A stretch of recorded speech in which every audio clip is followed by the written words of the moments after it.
Fue la idea de Angelo Ricci, Joe Shanek y Manuel Silva hacer una visita al terrible anciano.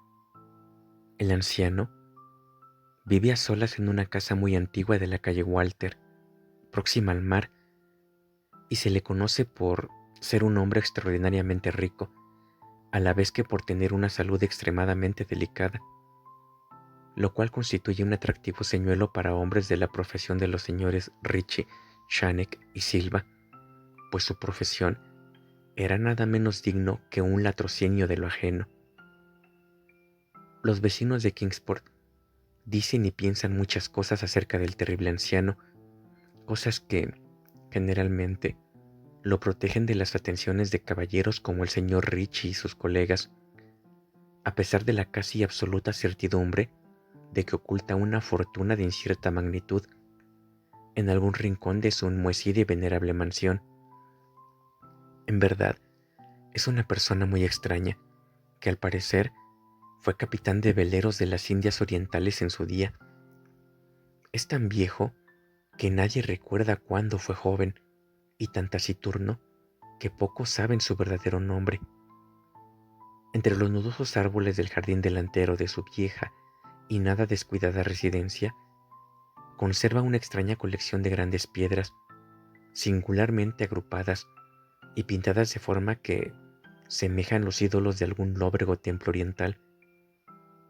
Semejante colección ahuyenta a la mayoría de los chiquillos que gustan de burlarse de su barba y cabello, largos y canosos, o romper las ventanas de pequeño marco de su vivienda con diabólicos proyectiles. Pero hay otras cosas que atemorizan a las gentes mayores y de talante curioso, que en ocasiones se acercan a hurtadillas hasta la casa para escudriñar el interior a través de las vidrieras cubiertas de polvo. Estas gentes dicen que sobre la mesa de una desnuda habitación del piso bajo hay muchas botellas raras, cada una de las cuales tiene en su interior un trocito de plomo suspendido de una cuerda, como si fuese un péndulo. Y dicen que el terrible anciano habla a las botellas, llamándolas por nombres tales como Jack, Cara Cortada, Tom el Largo, Joe el Español, Peters y Matt Ellis, y que siempre que habla a una botella, el pendulito de plomo que lleva dentro emite unas vibraciones precisas a modo de respuesta. A quienes han visto al alto y enjuto terrible anciano en una de esas singulares conversaciones, no se les ocurre volver a verlo más.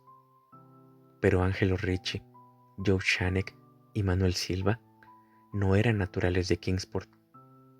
Pertenecían a esa nueva y heterogénea estirpe extranjera que queda al margen del atractivo círculo de la vida y tradiciones de Nueva Inglaterra, y no vieron en el terrible anciano otra cosa que un viejo achacoso y prácticamente indefenso, que no podía andar sin la ayuda de su nudoso cayado, y cuyas escuálidas y endebles manos temblaban de modo harto lastimoso. A su manera, se compadecían mucho del solitario e impopular anciano, a quien todos rehuían y a quien no había perro que no ladrase con especial virulencia. Pero los negocios, y para un ladrón entregado de lleno a su profesión, siempre es tentador y provocativo un anciano de salud enfermiza que no tiene cuenta abierta en el banco y que para subvenir a sus escasas necesidades paga en la tienda del pueblo con oro y plata españoles acuñados 2 siglos atrás. Los señores Ricci, Shanek y Silva eligieron la noche del 11 de abril para efectuar su visita. El señor Ricci y el señor Silva se encargarían de hablar con el pobre y anciano caballero, mientras el señor Shanek se quedaba esperándolos a los dos y a su presumible cargamento metálico en un coche cubierto, en la calle Ship, junto a la verja del alto muro posterior de la finca de su anfitrión. El deseo de eludir explicaciones innecesarias en caso de una aparición inesperada de la policía aceleró los planes para una huida sin apuros y sin alharacas. Tal como lo habían proyectado, los tres aventureros se pusieron manos a la obra por separado, con objeto de evitar cualquier malintencionada sospecha a posteriori.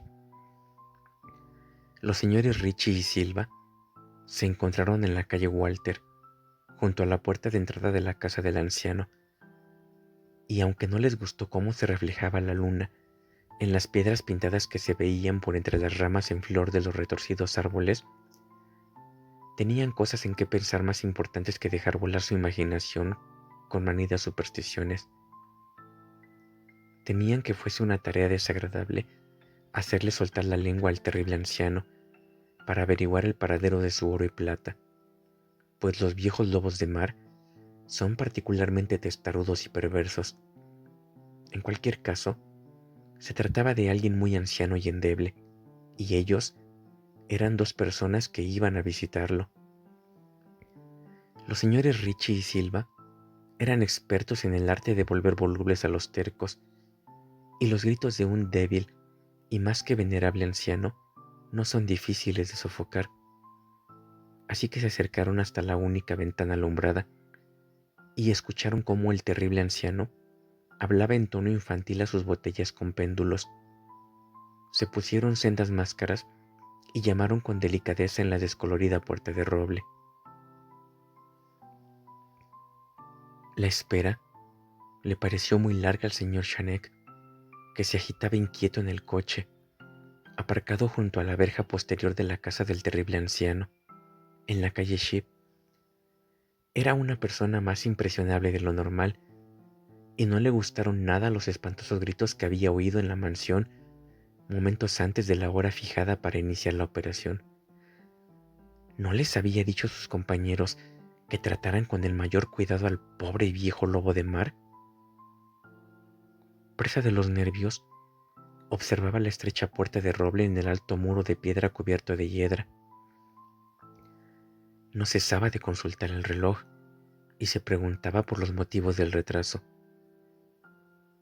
¿Habría muerto el anciano antes de revelar dónde se ocultaba el tesoro? ¿Y habría sido necesario proceder a un registro completo? Al señor Chanec no le gustaba esperar tanto a oscuras en semejante lugar. Al poco, llegó hasta él el ruido de unas ligeras pisadas o golpes en el paseo que había dentro de la finca.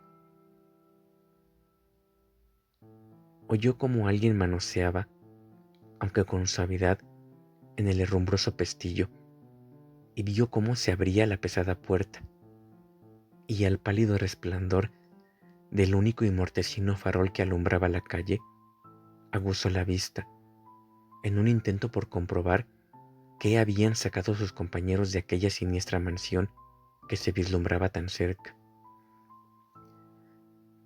Pero no vio lo que esperaba.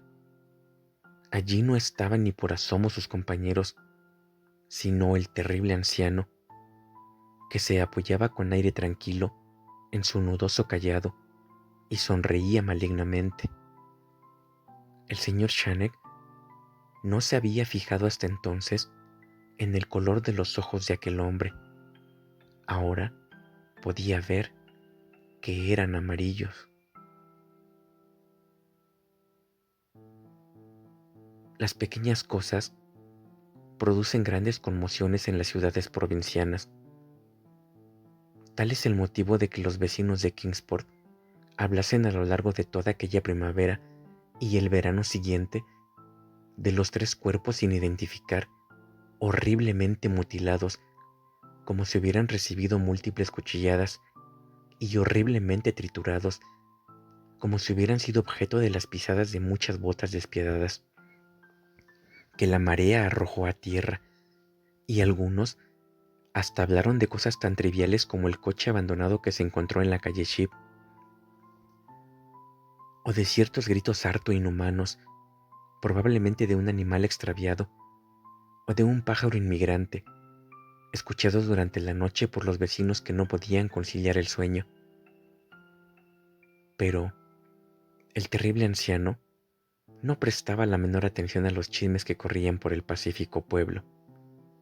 Era reservado por naturaleza, y cuando se es anciano y se tiene una salud delicada, la reserva es doblemente marcada. Además, un lobo marino tan anciano debe haber presenciado multitud de cosas mucho más emocionantes en los lejanos días de su ya casi olvidada juventud.